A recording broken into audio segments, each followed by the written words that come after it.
Everyone, स्वागत है आपका आपके अपने YouTube channel computer education by Poonam. और जैसे आप देख रहे हैं कि टैली का सेशन में फिर से आपके लिए लेकर आई हूँ। और इससे पहली वीडियो में मैंने आपको पर्सनल अकाउंट के बारे में बताया था और उसके साथ ही साथ हमने इंट्रोडक्शन ऑफ टैली भी कराया था। टाइप्स ऑफ अकाउंट होता क्या है, तो सारी चीजें मैंने आपको कराई थी, जिसके अकॉर्डिंग हमने आपको बताया था कि पर्सनल अकाउंट किस प्रकार से होता है, किस तरह से उसको आप उसमें आपको क्वेश्चन देखने को मिलते हैं। तो वो सारी चीजें हमने देखी थी। अब हम बात करना चाहते हैं यहाँ पर कि जो आपका रियल अकाउंट है, रियल अकाउंट को क्या बोलते हैं, हिंदी में इसको कहा जाता है वास्तविक खाते। वास्तविक खाते, ठीक है। तो इसे वास्तविक खाते कहा जाता है। और इसका अगर हम बात करें कि which is related to goods और things is called real account, यानी कि जो संबंधित होते हैं आपके गुड्स, मतलब यहाँ पे हम गुड्स का मतलब क्या है, यहाँ पे सामान, यानी कि अगर हम बात करें कि जो संबंधित होते हैं लेन देन, सामान, थिंग्स मतलब वस्तु, तो यहाँ पे हम बात कर रहे हैं वस्तु से रिलेटेड, यानी कि जो हमारे सामान और वस्तु के लेन देन से संबंधित होता है उसे हम क्या कहते हैं, रियल अकाउंट कहते हैं, ठीक है। तो ये बात आपको समझ आई, रियल अकाउंट किसे कहते हैं कि जहां पर आप लेन देन करते हैं, खरीदारी करते हैं, आप बेचते हैं कोई सामान, यानी कि लेन देन होता है सामान से रिलेटेड, वस्तुओं से रिलेटेड, वो आपका क्या होता है, रियल अकाउंट होता है। अब इसमें कुछ अगर हम बात करें कि गुड्स और थिंग्स में अंतर डाल लेते हैं। जो आपकी वस्तु होती है, फिक्स होती है आपकी, सम फिक्स एसेट्स उनको बोला जाता है आपका संपत्ति। क्या बोला जाता है उनको, संपत्ति बोला जाता है, ठीक है। तो वो आपकी संपत्ति में आता है। और संपत्ति कौन कौन सी होती है, जैसे machine account, furniture account, computer account, stationery account या फिर बिल्डिंग अकाउंट ईटीसी। इनसे संबंधित जो भी आपकी, जैसे भवन निर्माण के लिए हम बात करते हैं, बिल्डिंग्स हो गई आपकी, फर्नीचर हो गया, फर्नीचर लेन देन कर रहे हैं, खरीद रहे हैं आप, या फिर कोई कंप्यूटर खरीदना या बेचना है आपको, तो ये जो सारी चीजें होती हैं आपकी, ये फिक्स एसेट्स में आते हैं, यानी कि जो थिंग्स होती हैं आपकी उसमें शामिल होते हैं, ठीक है। अब इसके साथ साथ रूल की बात करते हैं। इसका रूल क्या है, किस प्रकार से आपको देखने को मिलेंगी चीजें। अगर हम बात करें incoming of business, incoming of business यानी कि इसका मतलब है कि व्यापार में आने वाला माल, जब व्यापार में आने वाला माल होगा वो आपका हो जाएगा डेबिटर। व्यापार में आने वाले माल को क्या कहेंगे, डेबिटर, यानी कि डीआर से रिप्रेजेंट करेंगे और उसे हम क्या कह रहे हैं, प्लस मान रहे हैं। नेक्स्ट आता है नंबर 2, जो हमारा रूल है वो है आउट गोइंग ऑफ बिजनेस, यानी कि व्यापार से जाने वाला माल, जो व्यापार से जाएगा, यानी कि हम बात करें इनकमिंग ऑफ बिजनेस, यानी कि अगर हमने खरीदा है कोई सामान तो इनकमिंग ऑफ बिजनेस हो गया। आउटगोइंग ऑफ बिजनेस मतलब अगर हमने कोई सामान हमारी कंपनी ने बेचा है तो वो क्या हो जाएगा, आउटगोइंग ऑफ बिजनेस, यानी कि व्यापार से जाने वाला माल, ठीक है। तो ये आपका क्या हो जाएगा, क्रेडिट होगा।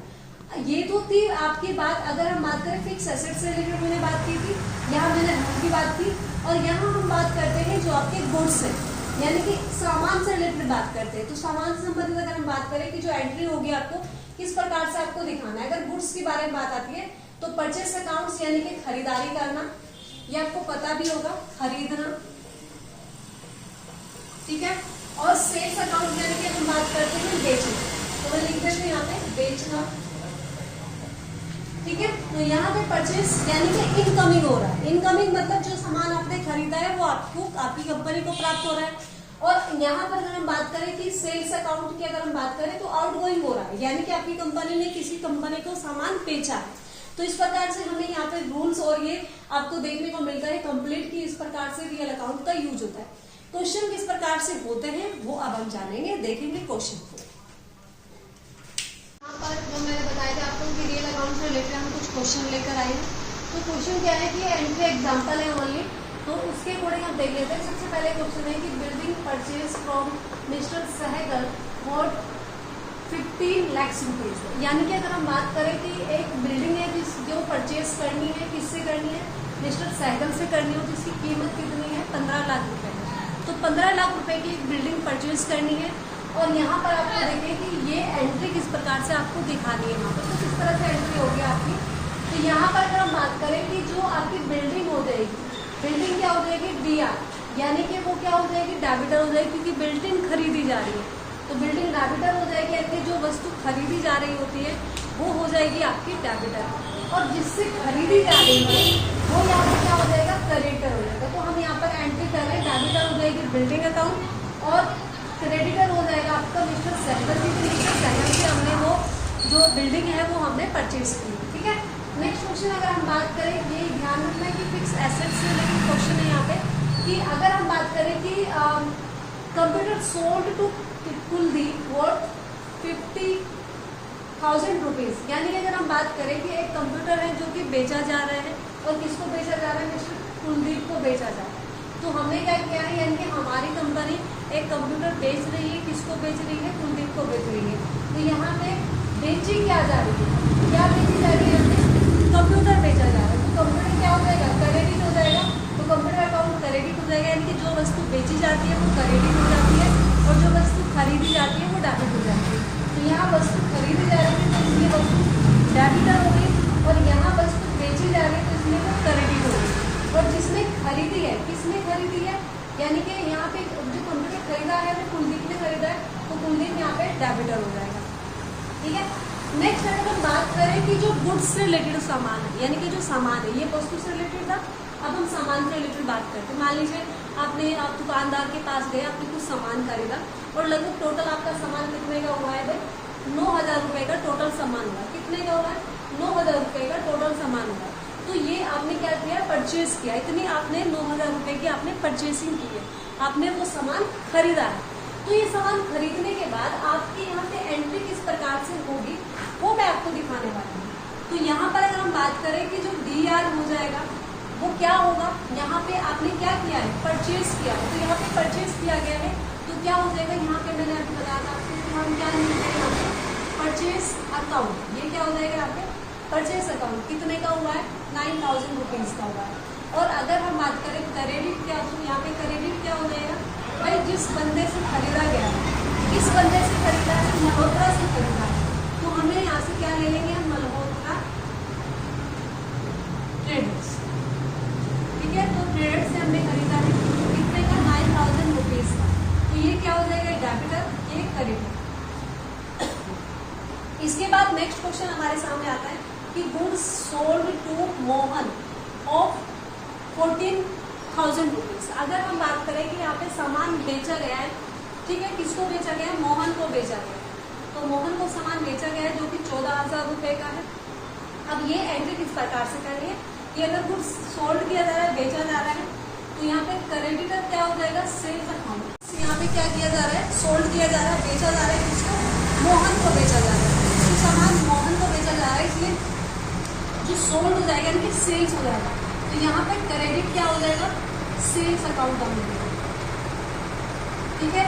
और यहाँ पे डेबिटर कौन हो जाएगा भाई, मोहन हो जाएगा, क्योंकि सामान किसको बेचा गया, मोहन को बेचा गया है। तो मोहन यहाँ पे क्या हो जाएगा, डेबिटर हो जाएगा। तो मोहन, ठीक है। अब कितने का है, 14,000 रुपये का है, ये हम यहाँ पे लिख देंगे। तो इस प्रकार से आप देखेंगे कि ये एंट्री आपको इस प्रकार से दिखाई देगी। अब मैं आपको बात बताती हूँ यहाँ पर कि किस प्रकार से आपको एंट्री दिखाई देगी।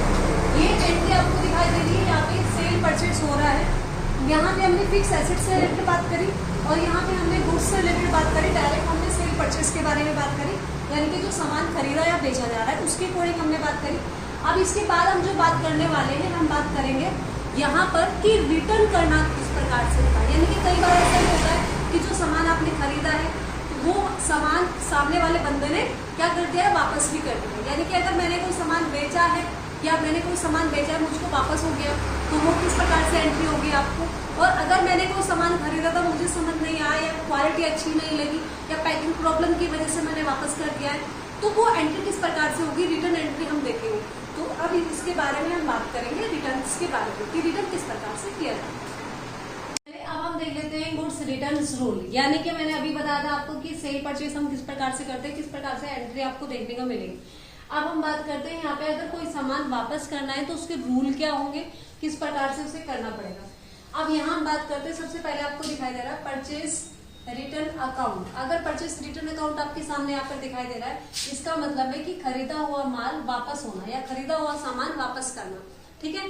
तो जैसे अगर मैंने कोई सामान वापस किया था तो मैंने वो सामान मान लीजिए आपको वापस कर दिया है, तो फिर वो क्या हो जाएगा यहाँ पे परचेज रिटर्न अकाउंट। लेकिन इस बार आपको ध्यान रखना कि यहाँ पे ये आउट गोइंग हो जाएगा, यानी कि बाहर हो जाएगा, यानी कि जो सामान आपने खरीदा था वो वापस कर दिया है आपने, तो आउटगोइंग हो जाएगा। और अब आप यहाँ पे क्या हो जाएंगे, क्रेडिट हो जाएंगे, यानी कि वो वस्तु क्रेडिट हो जाएगी, जो वस्तु आपने खरीदी थी वो वस्तु आपने वापस कर दी तो वो क्रेडिट हो जाएगी। इसके बाद अगर हम बात करें सेल्स रिटर्न अकाउंट, यानी कि अगर मेरी कंपनी से किसी ने सामान खरीदा था और अब वो मुझे वापस कर रहा है, तो इसका मतलब मेरे पास बेचा हुआ सामान वापस हो रहा है, ठीक है। तो यहाँ पर बेचा हुआ सामान वापस आना, यानी कि मेरे पास जिसने मेरे से सामान खरीदा था उसने वो सामान मुझे वापस कर दिया, यानी कि मेरा सेल किया हुआ सामान मुझे वापस मिल गया है। तो फिर क्या हो जाएगा, इनकमिंग ऑफ बिजनेस, यानी कि मेरे पास वो सामान वापस आ जाएगा। अब इस बार जो हो जाएगा रूल वो क्या हो जाएगा, वो डेबिटर हो जाएगा, यानी कि वस्तु यहाँ पे क्या हो जाएगी, डेबिट हो जाएगी। तो इस प्रकार से हमें यहाँ पे रूल देखने को मिलते हैं। अब क्या है कि अब बात करते हैं एंट्रीज के बारे में। फॉर एग्जाम्पल क्वेश्चन है कि goods return from Kuldeep of 50,000 rupees, यानी कि अगर हम बात करें कि कुलदीप ने जो यानी कि सामान खरीदा था, अब उसके द्वारा वो सामान वापस किया जा रहा है, उसने वो सामान वापस किया है। तो जो सामान वापस कर रहा है, कुलदीप सामान वापस कर रहा है, तो कुलदीप क्या हो जाएगा भाई, क्रेडिट होना चाहिए। कुलदीप सामान वापस कर रहा है तो कुलदीप क्या हो जाएगा, यहाँ पे क्रेडिट हो जाएगा। तो मैंने यहाँ से क्या लिया, कुलदीप, यहाँ से हम ले लेंगे कुलदीप कितने का है, 50,000 रुपीज का है, ठीक है। और डेबिटर क्या हो जाएगा इस बार, क्योंकि ये क्या हो रहा है कि यहाँ पर वापस किया जा रहा है, यानी कि बेचा हुआ सामान वापस हो गया, तो ये क्या हो जाएगा आपका सेल्स रिटर्न अकाउंट होगा, सेल्स रिटर्न अकाउंट्स, ठीक है। तो ये हमें ध्यान रखना है कि सेल्स रिटर्न अकाउंट हो जाएगा। अब ये सेल्स रिटर्न अकाउंट क्या हो जाएगा आपका, डेबिटर होना है, क्योंकि सामान वापस आ गया है। अब यहाँ बात करते हैं कि goods return to Malhotra of 9,000 rupees, यानी कि 9,000 रुपए का सामान मिस्टर मल्होत्रा को वापस कर दिया गया है। इसका मतलब खरीदा हुआ सामान वापस हो रहा है, तो जाहिर सी बात है मल्होत्रा को वापस किया है, तो मल्होत्रा क्या हो जाएगा भाई, यहाँ पे डेबिटर हो जाएगा। तो मैंने यहाँ पे क्या लिया, मल्होत्रा डेबिटर कितने का है, 9,000 रुपीज का है। और क्रेडिटर इस बार क्या हो जाएगा हमारा, परचेस रिटर्न अकाउंट, यानी कि जो खरीदा हुआ सामान था वो क्या हो गया है आपका, वापस हो गया, परचेस रिटर्न अकाउंट इस बार हम यहाँ पे लिख देंगे, ठीक है, 9,000 रुपीज। तो ये हमें ध्यान रखें। चलिए, तो ये हमने समझा यहाँ पर कि क्या हुआ था, रिटर्न हो गया, मल्होत्रा को वापस कर दिया गया है, तो यहाँ पे मल्होत्रा डेबिटर हो जाएगा। और परचेस रिटर्न अकाउंट था, यानी कि खरीदा हुआ सामान वापस हो गया, तो यहाँ पे परचेस रिटर्न अकाउंट क्रेडिट हो गया और मल्होत्रा डेबिट हो गया। नेक्स्ट क्वेश्चन है कि goods return from Shivani worth, जिसकी कीमत थी 7,000 रुपए, यानी कि 7,000 रुपीज, यानी कि यहाँ पे भी क्या किया गया है, शिवानी के द्वारा वो सामान वापस किया गया। तो इसका मतलब शिवानी ने सामान वापस किया। अगर शिवानी ने सामान वापस किया है तो शिवानी क्या हो जाएगी, क्रेडिटर हो जानी चाहिए। शिवानी ने सामान वापस कर दिया है, कितने का है भाई, 7,000 रुपीज का है। अब यहाँ पे डेबिटर क्या हो जाएगा, डेबिटर क्या हो जाएगा, सेल्स रिटर्न अकाउंट हो जाएगा। तो हम यहाँ पे क्या लिख देंगे फिर से, sales return account, sales return account हो जाएगा, क्योंकि वो सामान क्या कर दिया है, शिवानी ने वापस कर दिया है। तो इस प्रकार से हम देखेंगे यहाँ पे, ये हमारे सामने यहाँ पे आंसर दिख जाएगा। तो आई होप ये एंट्रीज आपको समझ आई होंगी अच्छे से, आपने इनको देखा होगा, अच्छे से एंजॉय भी किया होगा। और ये आपका क्या था, आपका रियल अकाउंट के अकॉर्डिंग हम पढ़ रहे थे। तो अभी हमने रियल अकाउंट के अकॉर्डिंग हमने ये जाना है कि किस प्रकार से एंट्री आपको देखने को मिलती है, सेल परचेस किस प्रकार से किया जाता है, रिटर्न किस प्रकार से किया जाता है। अब इसके नेक्स्ट वीडियो में जो मैं आपको बताने वाली हूँ वो मैं आपको बताऊंगी डिस्काउंट किस प्रकार से लगाया जाता है, कैसे कैसे कौन कौन सी कंडीशन होती है, और डिस्काउंट कितने प्रकार के होते हैं, कहाँ कहाँ किस प्रकार से डिस्काउंट लगता है। ठीक है, तो मिलते हैं नेक्स्ट वीडियो में। Thanks for watching.